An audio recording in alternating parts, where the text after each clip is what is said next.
Huckabee, Economist and Trumponomics author Stephen Moore, the clean comedy of Ken Kingdon, former NYPD Commissioner Bernie Carrick, and contemporary Christian band MercyMe.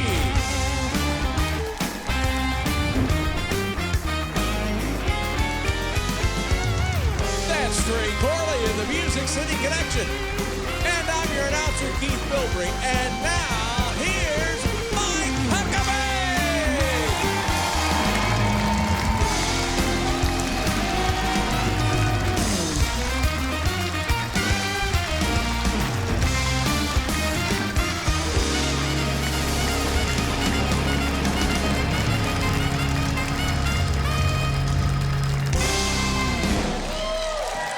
Welcome, everybody. We've got a great studio audience and a fantastic show all lined up for you. One of the reasons these guys are so excited is because the CDC has said that when we're indoors and we have been vaccinated, we don't have to wear a face diaper anymore. And people are happy. But I've seen some faces. I think we ought to go back to some masks. I'm just telling you. You know, we've got a complete meltdown of control at our southern border with the tragedy of a lot of little kids being trafficked as if they were boxes of Mexican fruit, suffering abuse and deprivation.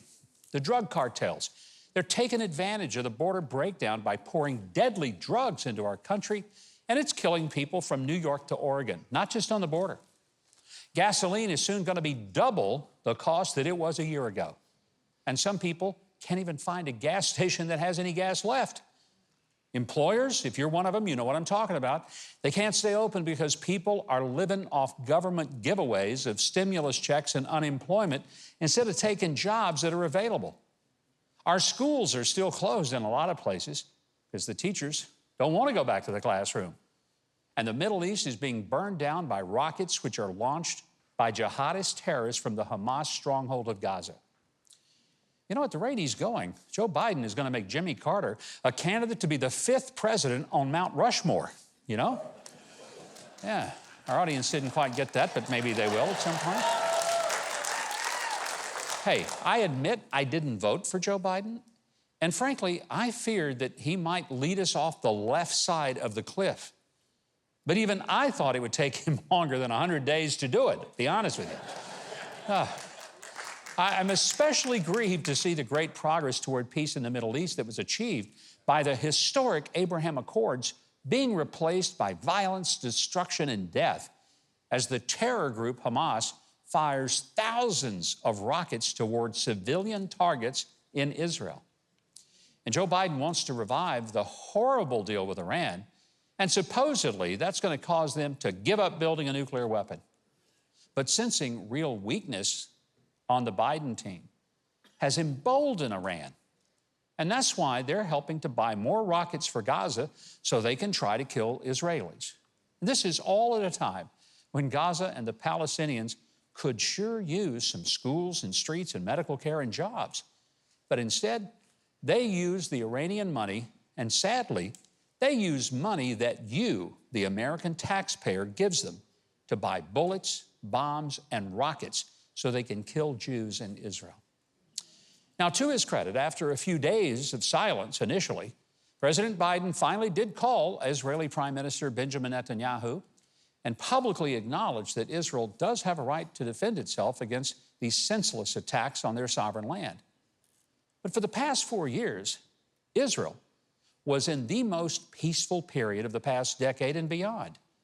President Trump moved the embassy to Jerusalem, just as he promised, and his team tried a completely different approach to peace, which resulted in the breakthrough Abraham Accords. That brought peace, the first real peace between Israel and Arab lands in over 25 years. And because of that, he deserves credit. And because of that, the UAE, Morocco, Bahrain, and others are now trade partners and tourism partners with Israel, and other Arab nations are expected to follow suit. Joe Biden was in government for almost 50 years. Donald Trump had never held any political office. Oh, look, sure, Donald Trump could be rough around the edges, no doubt about that. But when you're stuck in a long line to get gas that's costing you twice what it did a year ago while listening to the news about violence in the Middle East and the downturn of our economy, you might want to remember that it is not the personality of a president that gives our nation its strength, its policies.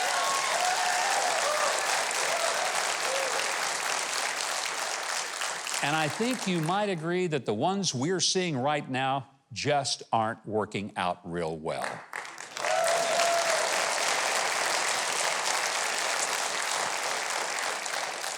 After a year of lockdowns, is America on track for a summer of recovery? Or are there storm clouds on the horizon as Joe Biden looks to hike taxes, spend another $2 trillion on a so-called infrastructure plan, and more? Well, to help break it down, I want you to welcome to the show economist, author, and former advisor to President Donald Trump, one of the few economists that actually makes sense. Would you welcome a good friend, Stephen Moore?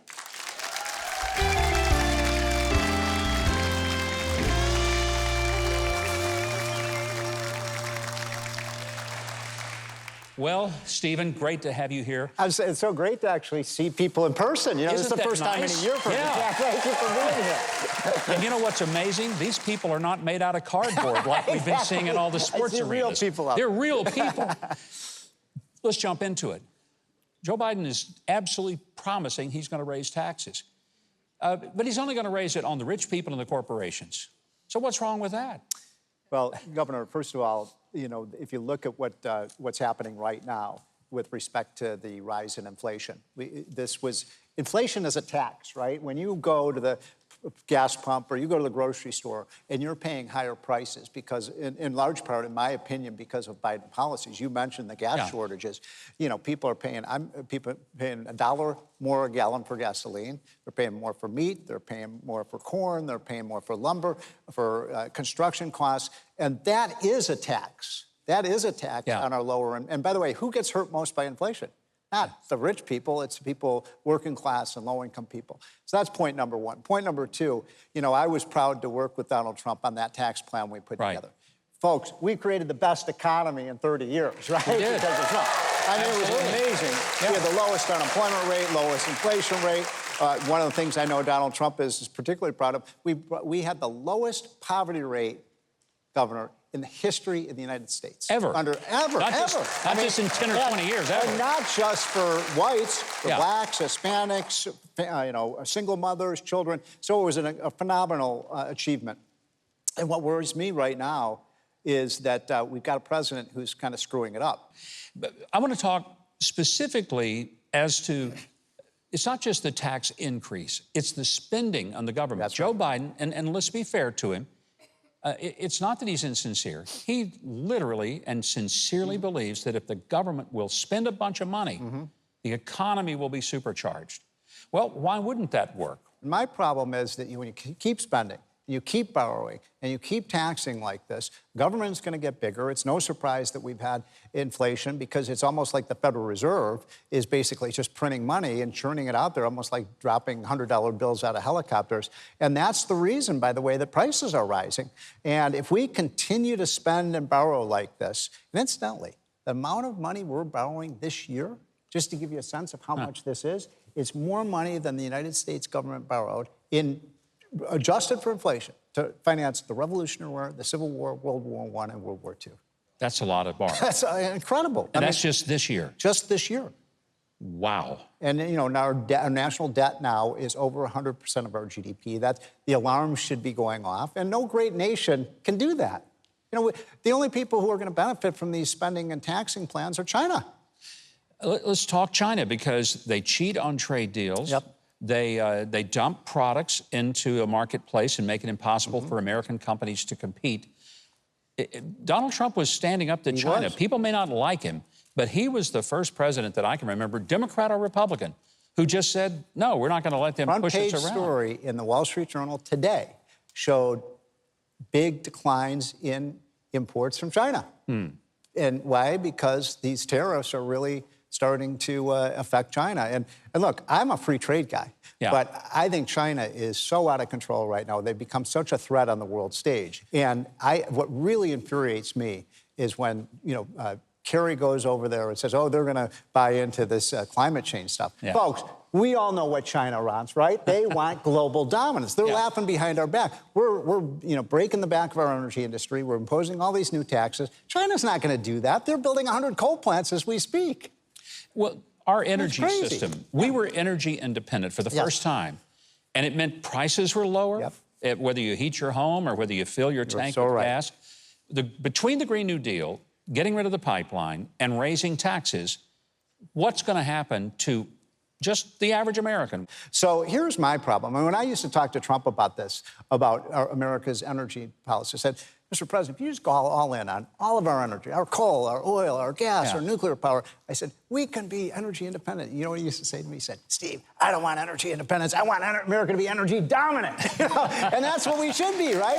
America should be energy dominant. We have more resources than any other country. And we have 500 years worth of coal, 300 years worth of natural gas, 300 years worth of oil, and we're shutting it down. And you know what? After 300 years, I probably won't care a whole lot. Maybe we will be able to have windmills. Stephen, I'm going to tell you, it is great having you here, and in large measure because people need to know you helped as an architect of the economic recovery that we saw for those years, and I wish you were still there now. Well, boy, do I wish you were still there. Just one thing on the way out. He knew what he wanted to do. Yeah. And you know what? The big difference between this president and Donald Trump was a businessman. He knew how business works. Joe Biden, I think, is a good man. I just don't think he knows anything about business. Never signed the front of the paycheck, and that's the problem. Yep. Well, to get more from Stephen Moore, follow Stephen on Twitter, @StephenMoore. Plus, pick up his latest book. You're going to love it, Trumponomics. You can get that anywhere you prefer buying your books. Right now, Keith, he's no economist, that's for sure, but when he tells you what's coming up, you can believe him, because he actually believes what he's saying. Keith, take it away. Indeed. Next up, comedian Ken Kington, and a little later, Texas barbecue chef Robbie Schultz. It's all coming up on Huckabee.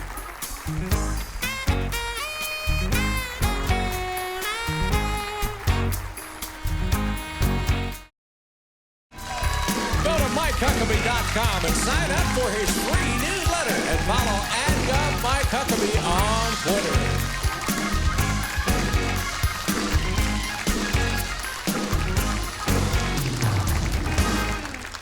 Welcome back. Ken Kington is one of the most played comics on XM radio.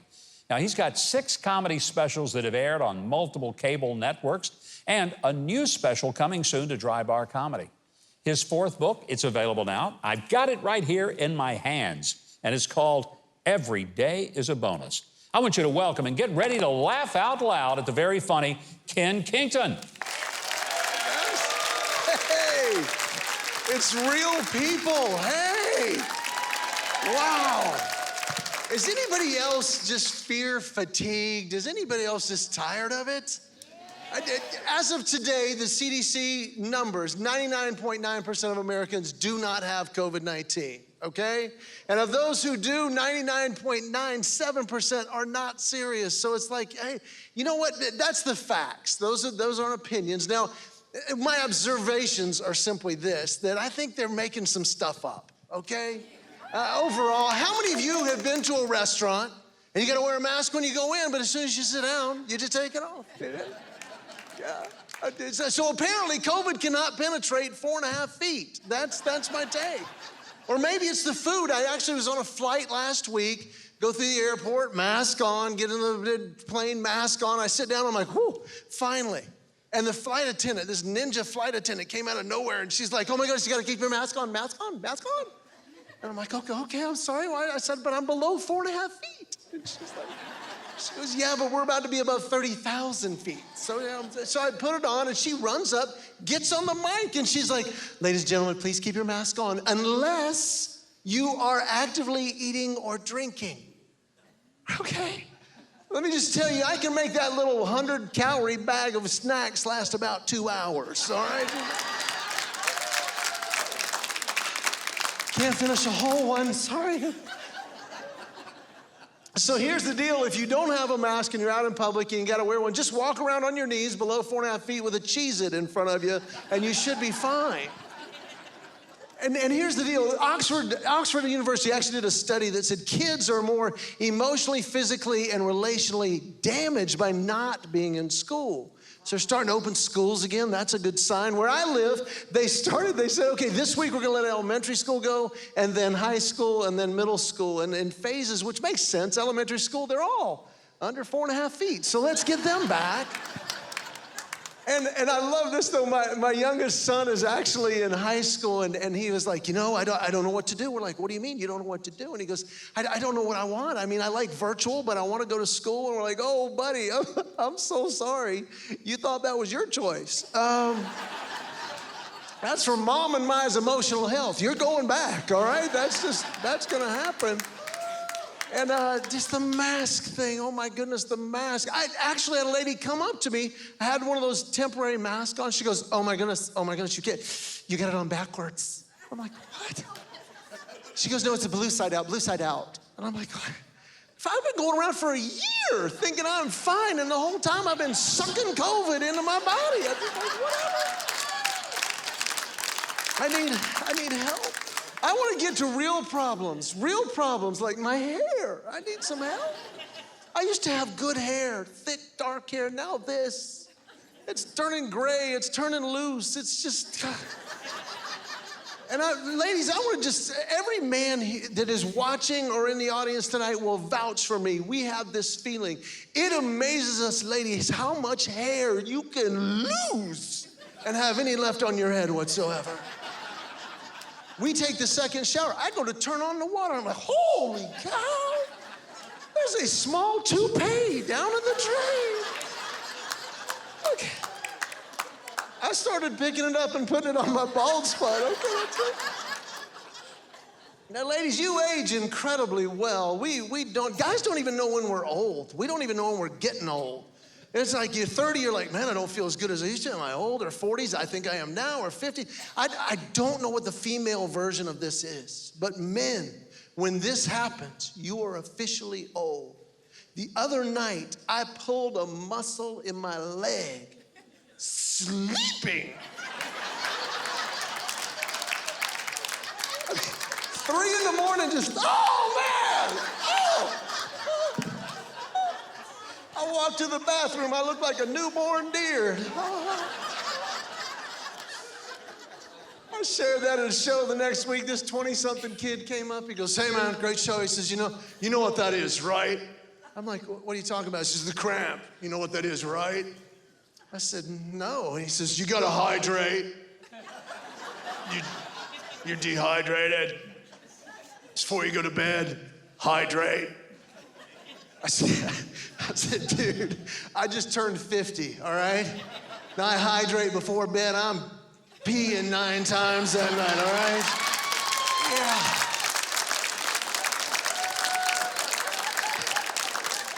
I got a choice, cramps or depends.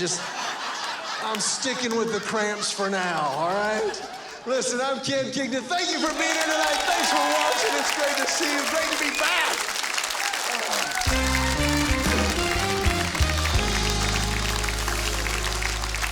So true.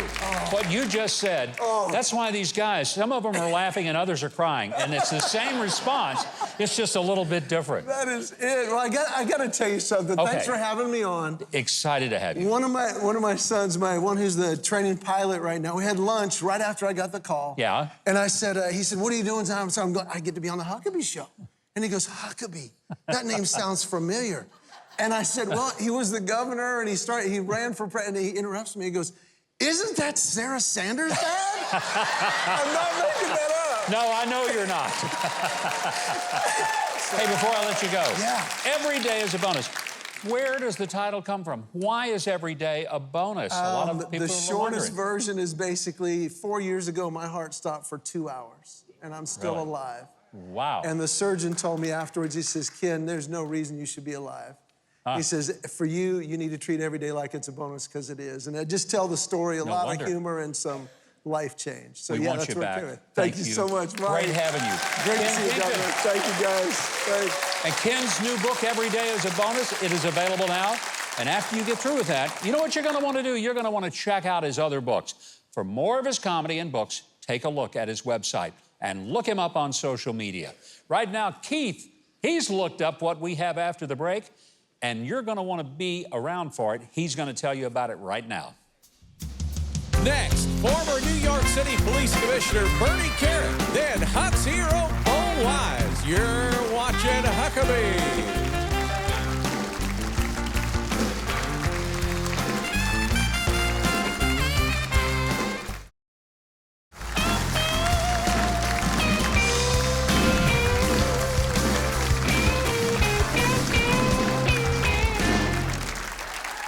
Welcome back.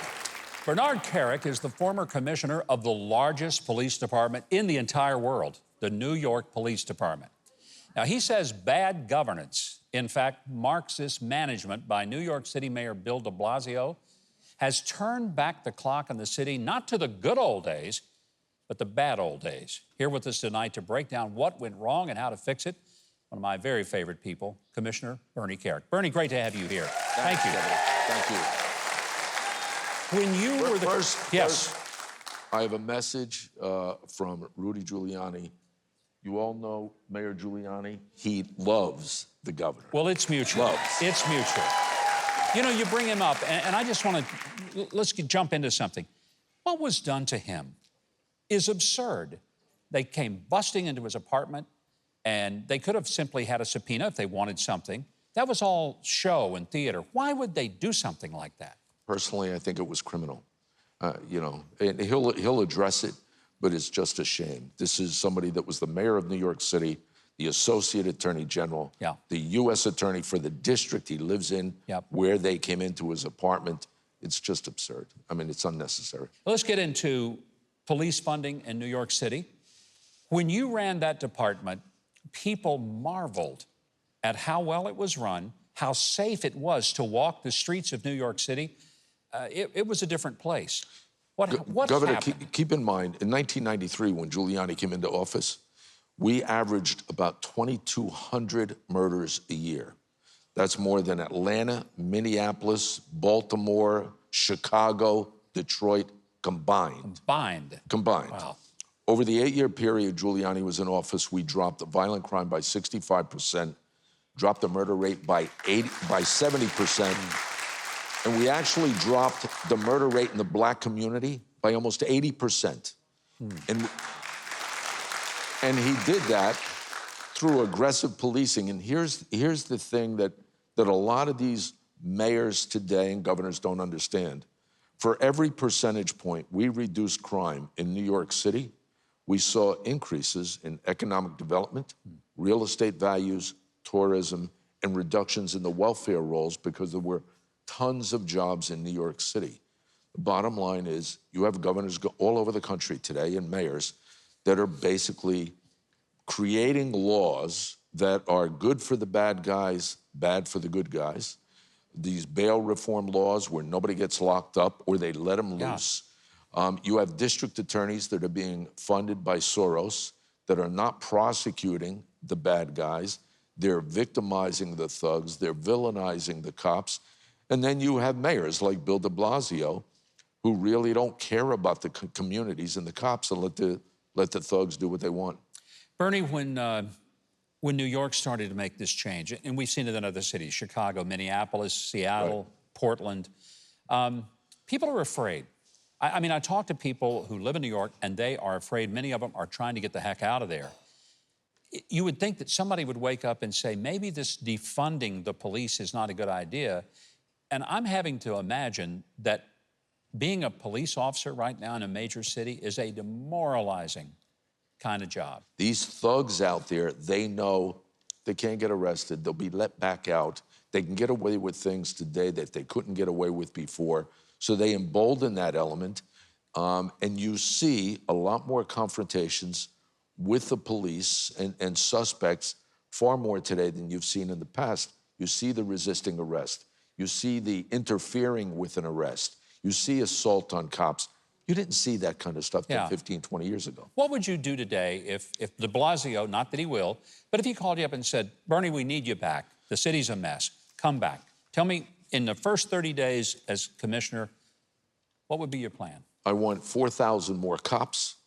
I want the district attorney to start prosecuting the following crimes that they're not prosecuting. I want the legislators and the governor to enact, to reverse the bail reform laws that they've enacted. Do that and push law enforcement like Giuliani did, and I promise you, you'll see a change within 3 months. You know, it was amazing that people in the minority communities, in the poorest parts of New York, were the ones who actually supported a strong police force because it was their communities that it was most unsafe in. But Governor, keep this in mind. The biggest benefactors of the reductions in crime and violent crime and murder in New York City, the biggest benefactors were the Black community, because that's where the violence was the highest, was the most. Well, we went in there, you know, full force, and at the end, you had an 80% reduction in murder. Yeah. Think about that. Yeah, safer place to be, largely because of your leadership. Bernie Kerik, thank you so much, former New York Police Commissioner. And you can keep up with Commissioner Kerik on Twitter at Bernard Kerik. Also, go to his website, and he's got a lot of best-selling books. There's a reason they're best-selling books, because they're fantastic and give a lot of insight into stuff that's going on today. And for what's coming up, we turn to a man who is used to dealing with the police, but in a totally different way, Keith Bilbrey. Take it away, Keith. Careful. Up next, it's Huck's hero, Bo Wise, plus inspirational pop band MercyMe. More Huckabee is on the way.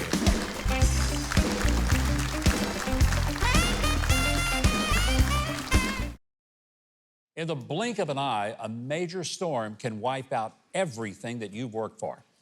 And more than losing material possessions, people often lose hope.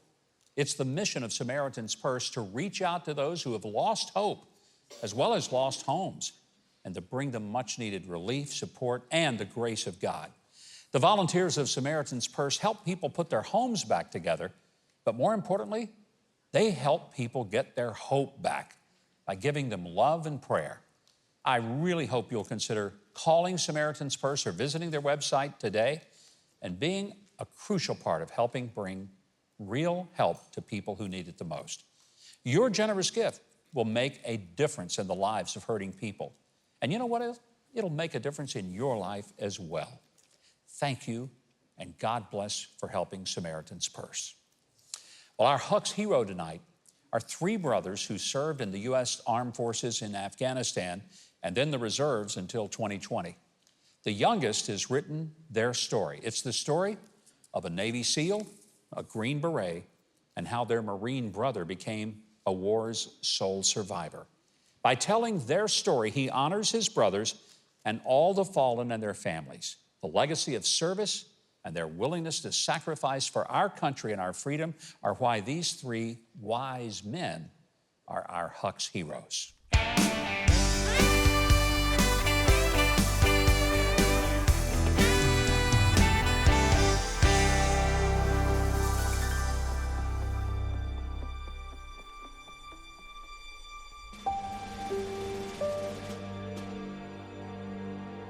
My name is Bo Wise. I grew up the youngest of four in South Arkansas. My oldest brother was named Jeremy, and then my older brother Ben, and my sister Heather, and myself.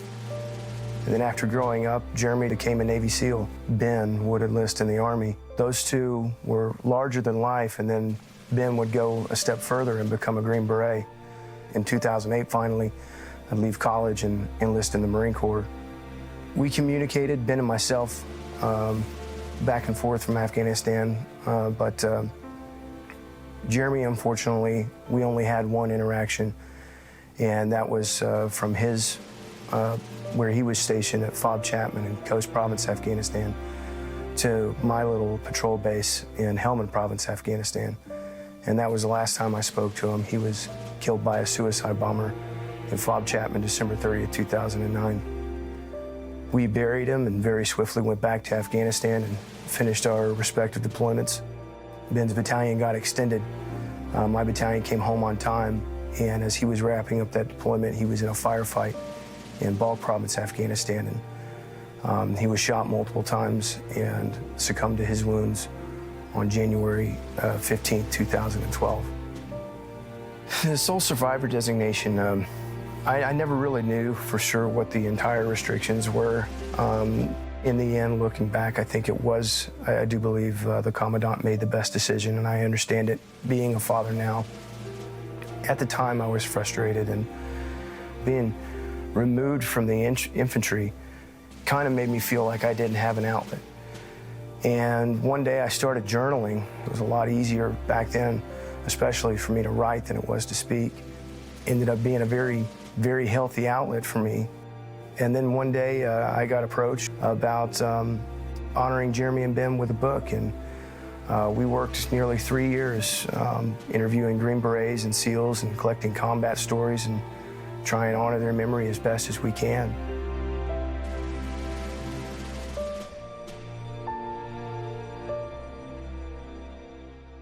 Please join me in honoring our Huck's heroes, Jeremy, Ben, and joining us here in studio, their brother, Bo Wise. Bo, this is a story, it's very emotional just to even sit and visit with you and to read the book. 2 older brothers, they're both killed in Afghanistan. You're the only one left. The Marine Commandant says, we got to get you home. Because they didn't want the entire family wiped out in Afghanistan. And I know your first reaction was not, oh, good, I get to get out of this place. You were angry at the Commandant at first. Yes, sir, a little bit. You wanted to stay. I mean, I think all of us are having a hard time understanding. Why would you want to stay in a place that had already taken both your brothers? Well, it wasn't really the thought of Afghanistan. It was the thought of my fellow Marines. And it kind of, I happened into the Marine Corps, but I fell in love with it. And it was, just 30 guys in my platoon that just made it home, and it was 30 guys in the next platoon. And so wherever I went, I just, one of those clicks, everything just kind of came together. And it was not just grief after losing 2 brothers, it was fear of losing my brotherhood as well. And I think that was one of the things that, shocked me at first. Was there something that your parents kind of drilled into you that made you patriots, that made you want to serve and make that kind of sacrifice? Because it just seems unusual that when one family you'd have this much commitment, a Navy SEAL, a Green Beret, and a Marine, for heaven's sakes. Sir. Yes, sir. Actually, my mom asked the same question, and she asked it to Jeremy one time. And he said, Mom, it was you. Because she used to give us, World War II stories, and she was quite the historian. Her father served in World War II, and her uncle as well. So we got a lot of that exposure very, very early. So, and we always just kind of aspired to it. And I think, Ben was the first to just take the plunge, and that, I think, inspired Jeremy and inspired me, and just started the trickle effect, and we just all found our own individual place. I know that there are days that it must just be very, very painful to think about your brothers and that they're not there with you anymore. How do you cope with that? I don't think that there's a perfect solution, but I could tell you the way that I initially responded to it by withdrawing from my faith was led me down a very, very dark path. But getting back into my family and, with just healing the wounds with my marriage, which were self-inflicted mostly by me, if not entirely by me. And then we eventually, God blessed us, and we adopted 2 children, and now we've just invested in our own family and doing everything we can to, stay healthy and stay straight. I hope every person will get the book and read it and be reminded of what people are willing to do for the rest of us. Bo, thank you, sir. Thank you. Thank you. God bless you. This book is a stirring, intimate portrait of combat and the strength of family in the most trying of times. 3 Wise Men. It's available now. I can't imagine anything that'll make you more appreciative of our country and the men and women who fight for it than this book, 3 Wise Men. Keith, if you'll tell us what we have coming up tonight, I have a feeling we'll be wiser from having known that. Well, one of your favorite subjects, Governor, coming up, Texas barbecue pro Robbie Schultz and Christian rock band MercyMe. Stay with Huckabee.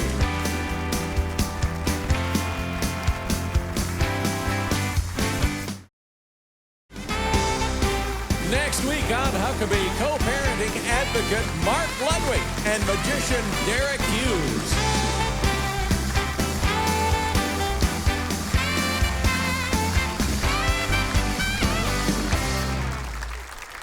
And welcome back. Hey, let's have a big hand of applause for Trey Corley and the Music City Connection. Now, for 5 generations, the Schultz family has been smoking up some of the world's very best barbecue and smoked meats at the finest tourist trap in Texas, the Bear Creek Smokehouse. Earlier today, we went outside the studio where Robbie Schultz tried to teach me how to make the perfect smoked brisket. Well, we're here with Robbie Schultz from Bear Creek out in Texas. You're going to show us a little about how to do a Texas brisket, because I got to admit, pork may be great in Arkansas, but son, when it comes to beef, nobody beats Texas with the brisket. Governor, once you cross that border, we go to beef. All right, we're going to prep it, we're going to season it, and then we're going to cook it. We are. So we've got, I like to use the prime briskets, but a lot of times I'll take my knife and just kind of do a little trim up on them. All right. I'm just going to go with some of this loose fat right here, cut that off.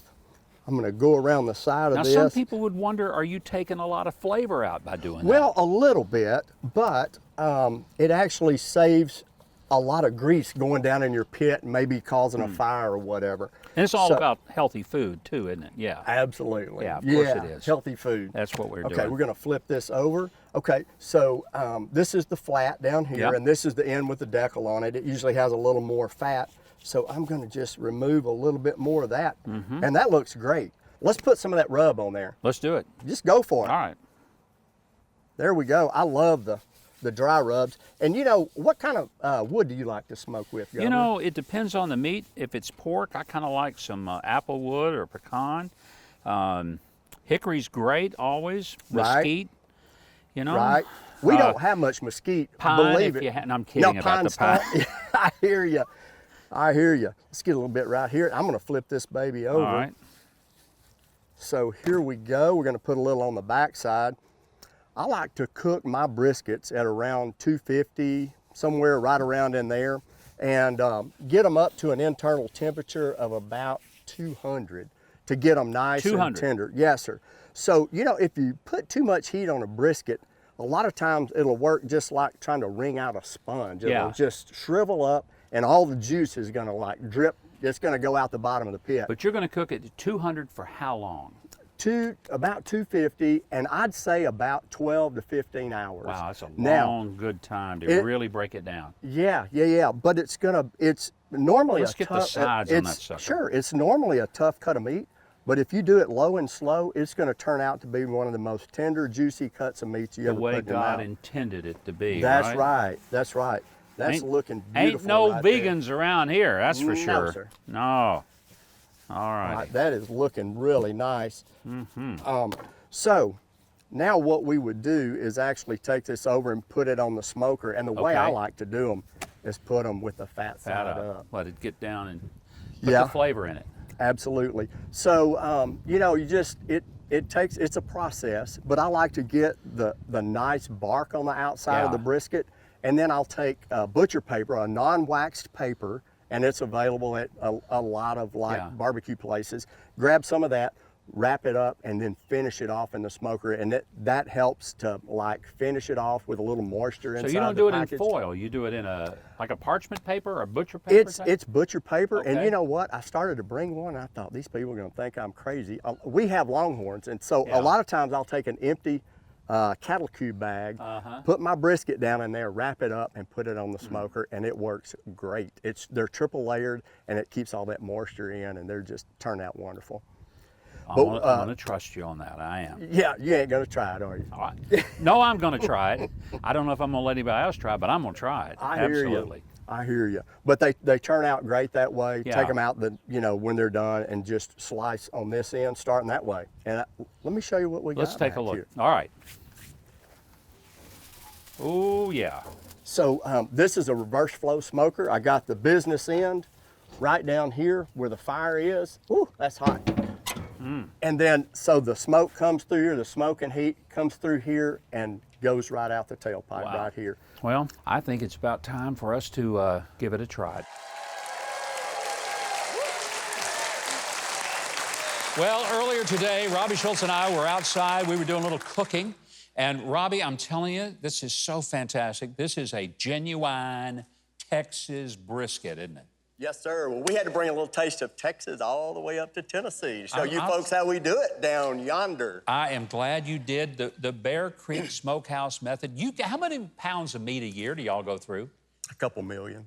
No kidding. Yes, sir. Literally a couple of million. Not just in this, but we do a lot of pork bellies, bacon. All right, I think what we should do is cut into a little bit of this and try it. Now, you've got a couple of sauces that you guys make. Yeah, I've got our barbecue sauce. I've got a jalapeno honey mustard. Okay, here we go. We got a little bit of our German sausage here. All right. I'm just gonna cut a little bit of it. Do you mind if I just give you a little dip?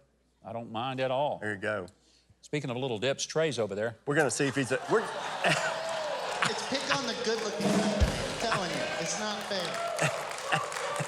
I mean, that was a layup, man. Now let me give you a little shot of this Polish sausage, just a little more red pepper. So do you want it with the mustard or do you want it plain? Let me try it with that other sauce. With the barbecue sauce, okay. There we go. And it may take me 10 or 12 to really know how I like it. Yeah, I hear you. Well, I could cut more. But actually, I like the pepper in that. It's nice. I really do. Got some bite to it. It's nice. Now, you also brought some of your rub. Yeah, this is what we used earlier on the brisket. Yeah. You know, we rubbed it down. We trimmed it a little bit, rubbed it down. It's just a bunch of simple spices, salt, pepper.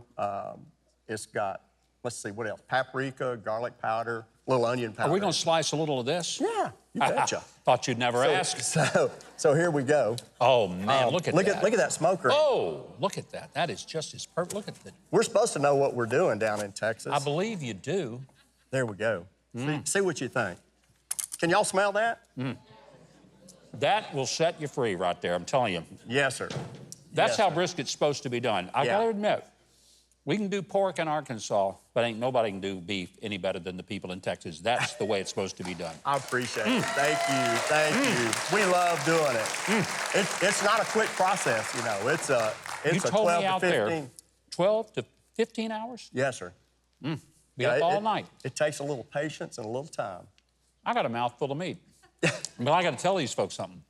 If you want your copy of the Bare Bottom Bliss, this book, this wonderful cookbook, I've been looking through it. Go to the website, check them out on social media. And they're going to love this in the audience. Because if you're in our audience tonight, lucky you, you are going to be taking home a copy of Bare Bottom Bliss. And you can thank Robbie and the gang for that. There we go. Oh, yeah. I get the meat, you get the book. Now stay tuned for some great music from MercyMe coming up next on Huckabee.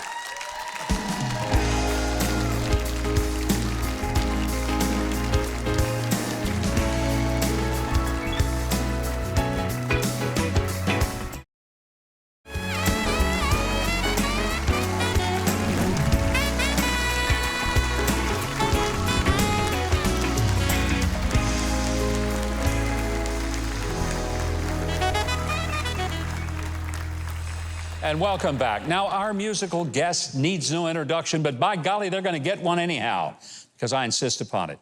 Pop Christian music band MercyMe, get this, has 47 #1 hit songs. That's a lot of hit songs. A lot. Inhale, Exhale is MercyMe's brand new album, and its current single, Say I Want, was inspired by the real-life story of Gary Miracle. Now, Gary is one of MercyMe's staff who had a life-threatening illness that resulted in the loss of both his arms and legs. MercyMe captures the depth of Gary's suffering, strength, profound faith, and his ability to turn a tragedy into a stunning victory through his perseverance. Here to tell us more, MercyMe. Great to have you guys here. Thank you for joining us. Yeah, great to be here. I want to get right into Gary's story because it obviously had a big inspiration on the album, but particularly the song, Say I Want. In a nutshell, what does that song communicate to us? Man, I think over the 27 years we've been a band, we've probably been known for writing a few funeral songs, people would say, like Imagine stuff. This song is strictly all about living and taking advantage of every second, and just seeing Gary's outlook with everything he went through, and just don't know how he does it, and his faith and everything was just, it blew our minds, and it just showed up in our music, whether we liked it or not. Just he's part of the family, and it started off talking about our identity in Christ and ended up more of a overcomer kind of Rocky moment, if you will. Well, the video is very unique and beautiful. And at first, you're kind of stunned by it. And you're thinking, this is going to be a real downer. But it isn't. You see this guy with all his arms and legs gone. He tells his story. And then the music comes. And it's so powerful to remind us, you see this guy? He's getting okay. So as you wrote the song, recorded the song, to those of you in the band, how did it impact you on a personal, spiritual level? Oh, goodness. You know, there's always a song on a record that becomes kind of the emotional anchor for the rest of the record, and that certainly happened for us. This was a song that was actually written early on. We regrouped a little bit and finished it later on. And from a distance, because of everything that happened last year, I had to watch what Gary was going through. And so for us, it's something which is par for the course for us, a song that's very, very personal for us. You can ask each one of us, and this song, I assume, in a lot of ways, is the emotional anchor for the rest of the record. Well, the whole album is fantastic. You guys had a whole year of no shows because you were dealing with COVID, and you can tell you put your heart and soul in it. I think every MercyMe fan had better buy this album before they can't make enough of them. We totally agree. Totally agree. You know what? I knew you would, Bart. Somehow I just knew that.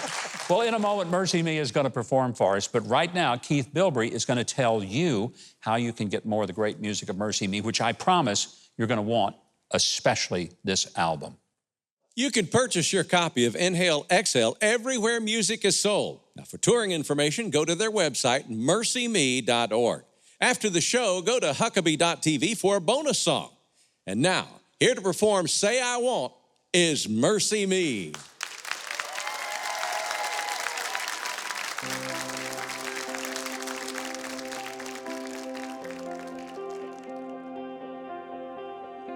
Today,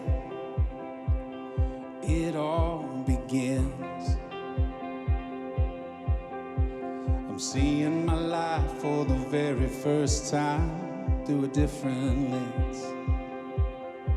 Yesterday, I didn't understand.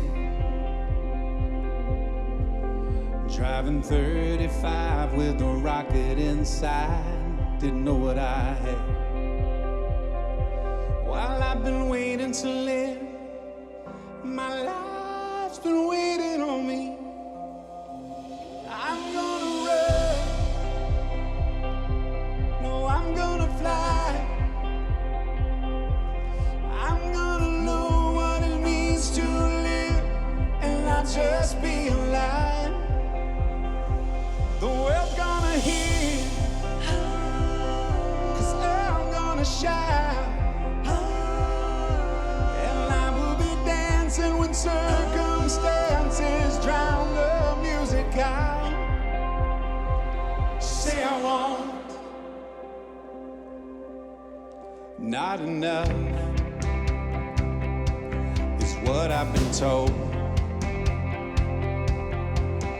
but it must be a lie, 'cause the spirit inside says I'm so much more. So let them say what they want. Oh, I dare them to try. I'm gonna run. No, I'm gonna fly. I'm gonna know what it means to live and not just be alive. The world's gonna hear, 'cause I'm gonna shine.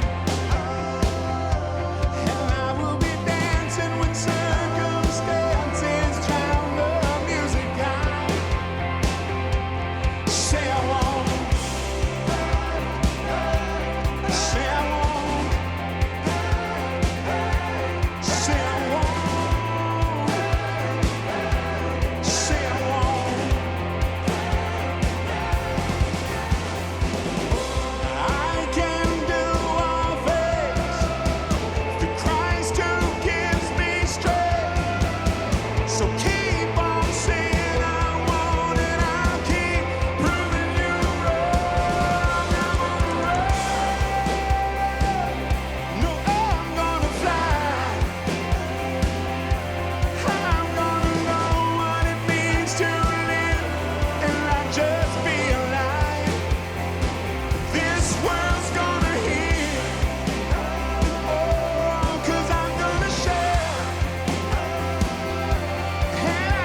and say